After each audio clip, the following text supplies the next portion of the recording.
오늘은 너무나도 드라마틱한 이야기를 해보려고 합니다. 500년을 이어온 거대한 제국 고려가 무너지고 새로운 나라 조선이 태어나는 그 숨막히는 4년의 기록입니다. 단순한 왕조 교체가 아니었습니다.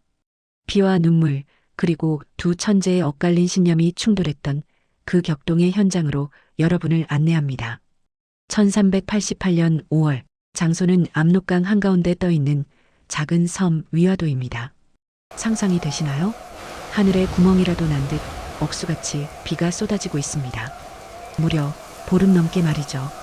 이 좁은 섬에 고려의 최정예 요동정벌군 5만 명이 발이 묶여 있습니다. 강물은 무섭게 불어나서 앞으로 나아갈 수도 뒤로 돌아갈 수도 없습니다.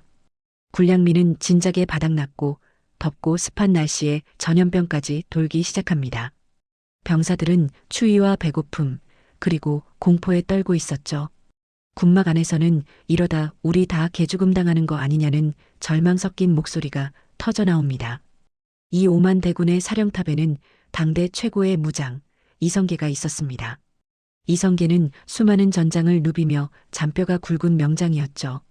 그는 직감했습니다.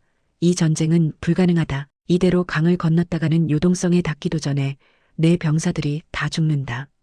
이성계는 개경에 있는 왕과 최영 장군에게 몇 번이나 상소를 올립니다. 제발 회군을 허락해 주십시오. 지금은 때가 아닙니다. 하지만 돌아온 대답은 차가웠습니다. 최영 장군은 서슬퍼런 명령을 내립니다. 무슨 소리냐, 당장 강을 건너 요동을 정벌하라. 여러분이 이성계라면 어떻게 하시겠습니까? 왕명을 따르자니 5만 명의 부하들을 사지로 몰아넣어야 하고 왕명을 어기자니 반역자가 됩니다. 이성계는 깊은 고뇌에 빠집니다. 빗소리가 그의 마음을 더욱 어지럽혔겠죠. 그리고 운명의 날밤 이성계는 마침내 결단을 내립니다. 그는 함께 출정한 좌도통사 조민수를 설득합니다. 장수의 도리는 부하들을 의미 없는 죽음으로 내모는 것이 아니오. 나라를 위태롭게 하는 명령은 따를 수 없소. 드디어 1388년 5월 22일 역사적인 명령이 떨어집니다. 지금 당장 말을 돌려라! 정군, 말머리를 돌려라. 목표는 요동이 아니라 개경이다. 이것이 바로 그 유명한 위화도의 군입니다. 하지만 여러분, 이건 단순한 철군이 아니었습니다. 왕의 명령을 어기고 국경 최전방의 정예군이 수도를 향해 총구를 돌린 겁니다. 네, 명백한 군사 쿠데타의 시작이었죠. 5만 대군은 질서정연하지만 무서운 속도로 남쪽으로 진격합니다. 그들의 눈빛은 더 이상 절망에 빠진 패잔병이 아니었습니다. 새로운 역사를 쓰겠다는 비장함이 서려 있었죠.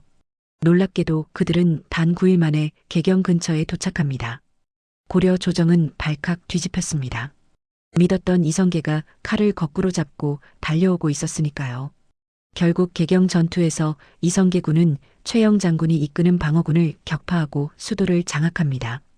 고려를 지탱하던 큰별 최영은 유배를 떠나고 우왕은 폐위되죠. 하룻밤 사이에 고려의 주인이 바뀐 겁니다. 자, 이렇게 무력으로 권력을 잡은 이성계.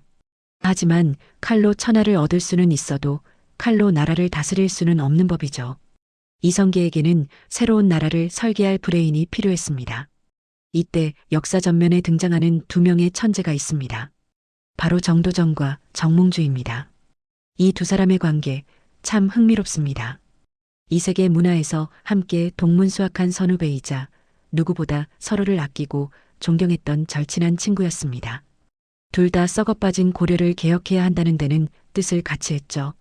그러나 결정적인 순간 그들이 바라보는 개혁의 방향은 완전히 달랐습니다. 먼저 정도전을 볼까요? 그는 불같은 혁명가였습니다. 그의 생각은 아주 급진적이었습니다. 지금의 고려는 이미 죽은 나무와 같다. 아무리 물을 주고 거름을 줘도 살아나지 않는다. 그러니 아예 뿌리째 뽑아버리고 완전히 새로운 씨앗을 심어야 한다. 즉, 왕의 성씨를 바꾸는 역성혁명을 꿈꿨습니다. 그는 백성이 국가의 근본이라는 성리학적 이상국가를 설계하고 있었죠. 이성계의 무력을 등에 업은 정도전은 거침없이 조선의 밑그림을 그려나갑니다. 반면 정몽주는 달랐습니다. 그는 고려의 마지막 자존심이자 충절의 상징이었죠. 나라가 병들었다고 해서 어찌 주인을 바꾼단 말인가. 기둥이 썩었으면 기둥을 갈고 지붕이 새면 지붕을 고치면 된다. 고려라는 틀 안에서 온건하게 개혁을 해나가야 한다. 그는 이성계의 능력과 인품은 인정했지만 나라를 뒤엎으려는 그들의 야심만은 결코 용납할 수 없었습니다. 가장 친했던 친구가 이제는 서로의 목숨을 노리는 가장 강력한 정적이 되어버린 겁니다. 역사의 아이러니가 아닐 수 없죠. 권력을 잡은 이성계파는 이제 정치적인 힘뿐만 아니라 경제적인 기반까지 장악하려 합니다.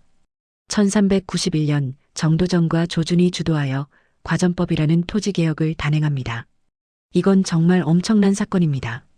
당시 고려의 권문세족들은 불법적으로 엄청난 땅을 소유하고 있었습니다. 백성들의 땅을 강제로 빼앗아 자기 배만 불리고 있었죠. 나라의 세금도 제대로 내지 않았고요. 정도전은 이 썩은 환부를 도려내기로 합니다. 그는 전국의 모든 토지 문서를 개경 한복판으로 모았습니다. 그리고는 모조리 불태워버렸습니다. 상상해보세요. 개경 저작거리에 산더미처럼 쌓인 토지 문서들이 며칠 동안 활활 타오릅니다. 그 불길은 단순한 불이 아니었습니다. 고려 기득권 세력의 돈줄이자 권력이 타들어가는 소리였죠. 백성들은 그 광경을 보며 환호성을 질렀습니다. 이 과전법 시행으로 구세력은 경제적으로 완전히 몰락합니다. 반면 이성계를 따르는 신진사 대부들은 새로운 토지 제도를 통해 안정적인 경제 기반을 마련하게 되죠. 이제 고려 귀족들은 더 이상 이성계 세력에 저항할 힘조차 남지 않게 되었습니다. 이제 남은 걸림돌은 단 하나. 바로 정몽주였습니다. 정몽주는 당시 고려 백성들과 선비들에게 절대적인 지지를 받고 있던 인물이었습니다. 그를 제거하지 않고서는 새 나라를 세우는데 명분이 서지 않았죠. 이성계 측은 어떻게든 정몽주를 회유하려 했습니다. 이때 나선 인물이 바로 이성계의 다섯째 아들 훗날 태종이 되는 이방원입니다. 야심만만한 청년 이방원은 정몽주를 술자리에 초대합니다. 그리고 그 유명한 시조 하여가를 읊으며 그의 마음을 떠봅니다. 이런들 어떠하며 저런들 어떠하리, 만수산 드렁치기 얽혀진들 어떠하리, 우리도 이같이 얽혀져 100년까지 누리리라. 무슨 뜻인가요? 고려면 어떻고 새나라면 어떠냐. 다 망해가는 고려 붙잡고 있지 말고 우리랑 손잡고 새 세상에서 함께 잘 살아보자는 아주 노골적인 회유였죠. 하지만 정몽주는 단호했습니다. 그는 그 자리에서 단심가로 답가를 합니다. 이 몸이 죽고 죽어 100번 고쳐 죽어 백골이 진토되어 넋이라도 있고 없고 니명한 일편단심이야 가실 줄이 있으랴. 내가 100번을 죽어 뼈가 흙이 된다 해도 고려를 향한 나의 충성심은 절대 변하지 않는다. 정말 대단하지 않습니까? 목숨이 위태로운 상황에서도 꺾이지 않는 저 기계. 이 시조 한 수로 정몽주는 고려의 영원한 충신으로 역사에 남게 됩니다. 하지만 이 대답은 동시에 그의 사형 선고이기도 했습니다. 이방원은 깨달았습니다. 이 사람은 절대 설득할 수 없구나. 살려두면 우리 대업의 가장 큰 걸림돌이 되겠구나. 결국 1392년 4월의 어느 날 밤, 정몽주는 이성계의 병문안을 마치고 돌아가는 길이었습니다. 그가 개경 선주교를 지날 때 이방원이 보낸 자객이 철퇴를 들고 나타납니다. 그리고 선주교 돌다리 위에는 붉은 피가 낭자하게 뿌려집니다. 고려 왕조를 마지막까지 지탱하던 거대한 기둥이 무너져 내린 순간이었습니다. 정몽주의 죽음은 곧 고려의 죽음을 의미했죠. 가장 큰 걸림돌이 사라지자 역사의 수레바퀴는 걷잡을 수 없이 빠르게 굴러갑니다. 정몽주가 죽고 불과 석 달 뒤인 1392년 7월, 마지막 왕 공양왕이 폐위되고 이성계는 백관들의 추대를 받아 개경 수창궁에서 왕위에 오릅니다. 475년을 이어온 고려 왕조가 역사의 뒤안길로 사라지고 500년 조선 왕조의 서막이 오르는 순간이었습니다. 위화도해군의 비장한 결단, 정도전과 정몽주라는 두 천재의 안타까운 대립, 과전법이라는 경제혁명, 선주교의 비극까지. 어떤 역사가들은 이 과정을 그저 권력욕의 눈먼 자들의 쿠데타라고 폄하하기도 합니다. 하지만 그렇게만 보기에는 너무나 거대한 시대의 흐름이 있었습니다.